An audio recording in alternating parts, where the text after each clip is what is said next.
Good evening. Let us discuss the 5th October 2015 newspaper. Let's come back into the R.K. Raghavan's article that is empowering the security agencies. Now you know that the security climate in the country is becoming more and more complex.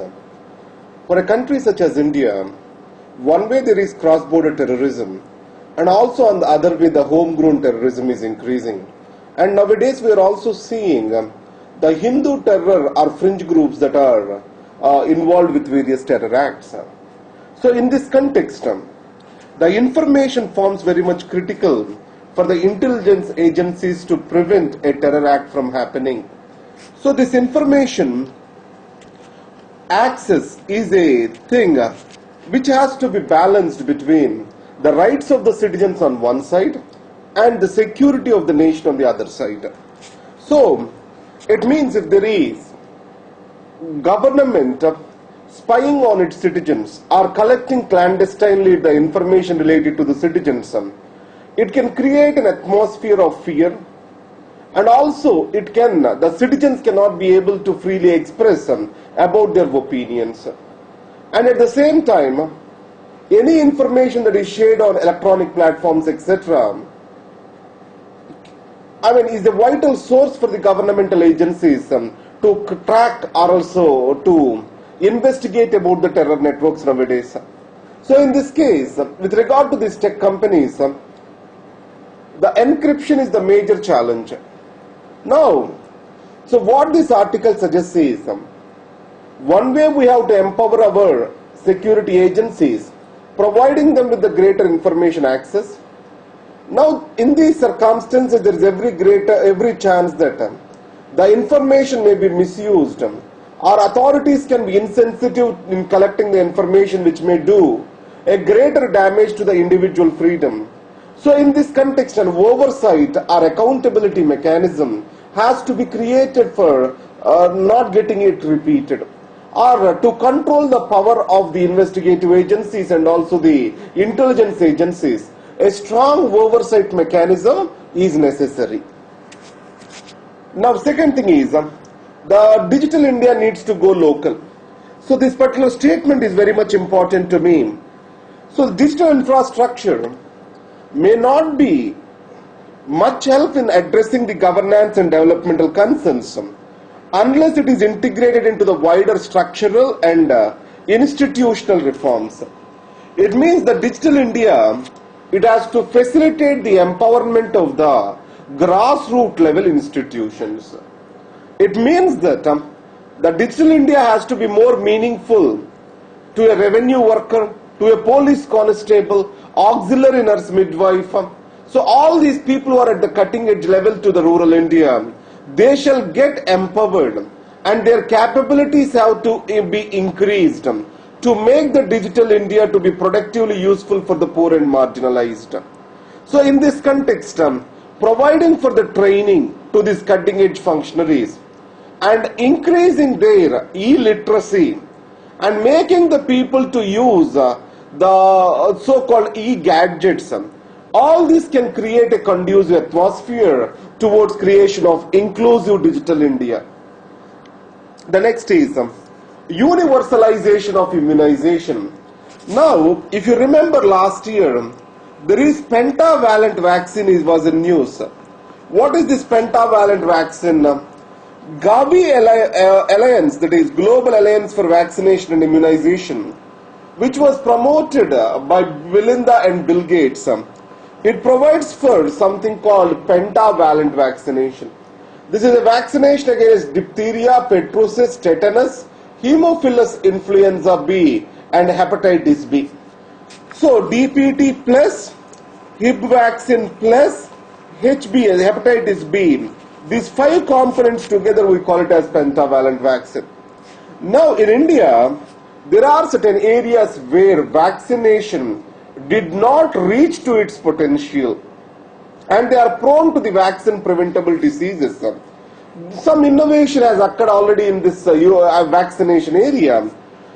Because of this, the neonatal deaths have radically come down from 126 in 1919 to almost 53 deaths, that is under 5 mortality, has come down from 126 to 53 in 2013, over 23 years of time.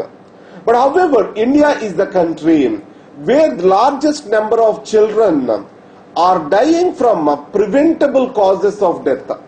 For example, vaccine preventable causes of the death. It means if you provide them with vaccination, probably the death of the child could have been prevented. So in this context, recently government has launched Indra Dhanush. The major focus of this Indra Dhanush is to cover 90% of the children and women who are not immunized by 2020.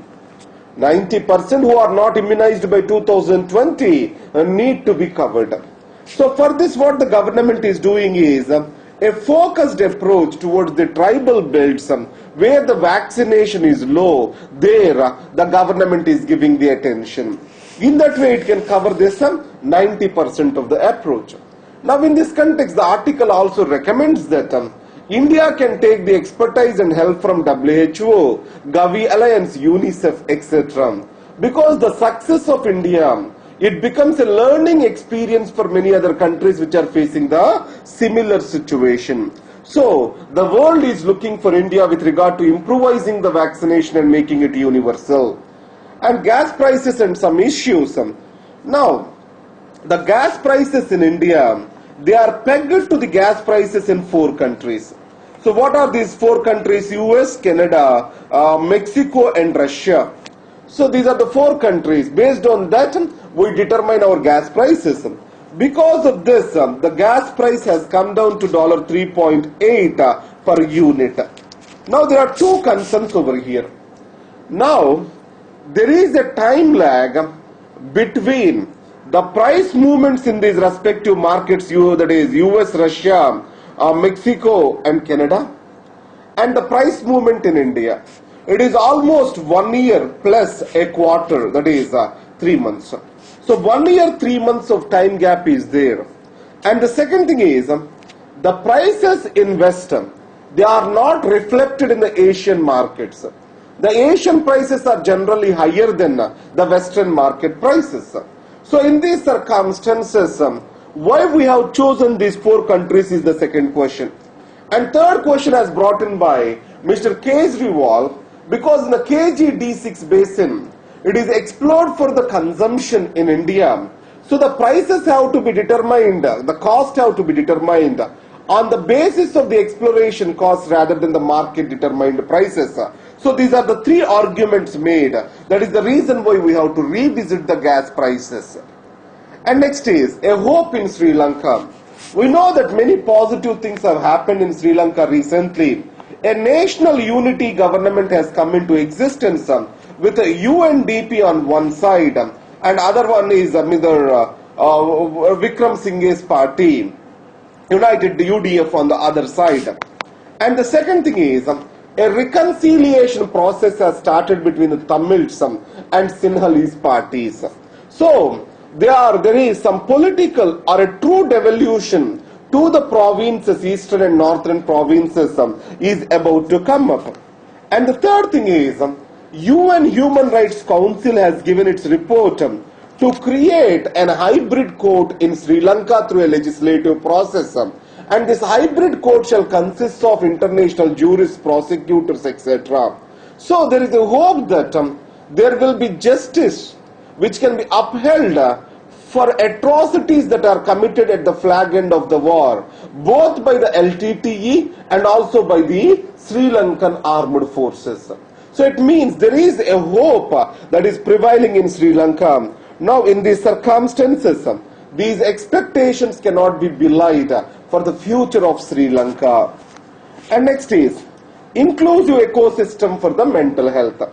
You know that in 2014, this is an expected question for this year, India, first of its kind, it has passed the National Mental Health Policy. It is first of its kind in India. Now if you see, there are various laws in India. Now the Lunacy Act in India, which is existing before independence, National Mental Health Act of 1987, most of these acts, they are not implemented, or they have seen the mental health condition as a personal health problem, or else more than a health problem, it is seen at the individual level or personal level, and social exclusion of the individual was common.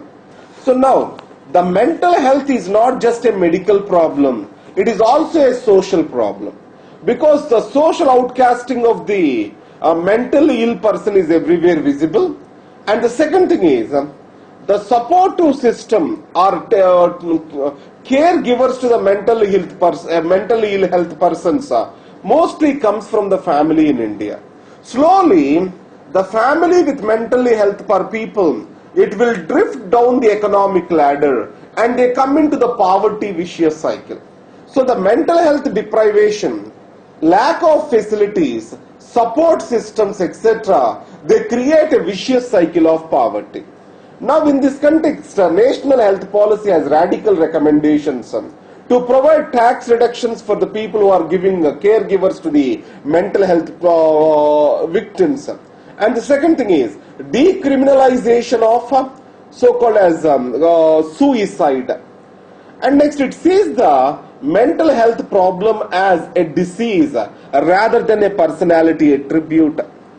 And next it also talks about improving the human resources to provide for comprehensive mental health care both in the rural and urban areas in India. It also promises to provide for improved budgetary allocations. Now in this context, Wall Street Journal has said this statement.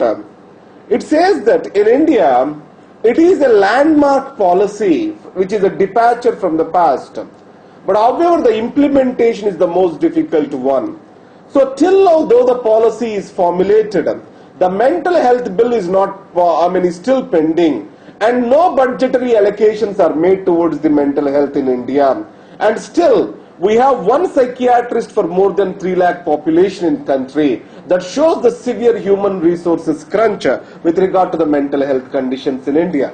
This is an expected question. Try to go through this particular notes in my uploaded material. Understand carefully this particular thing what we are talking about, the notes that will be uploaded in www.laex.in. And next is because I collect this material from various sources, then in Facebook there are certain issues of property, intellectual property rights, etc. I post it on laex.in. And the video will be posted on Rambabu Sir Students and laex.in. So please go through that, and all the best for everyone. Thank you very much.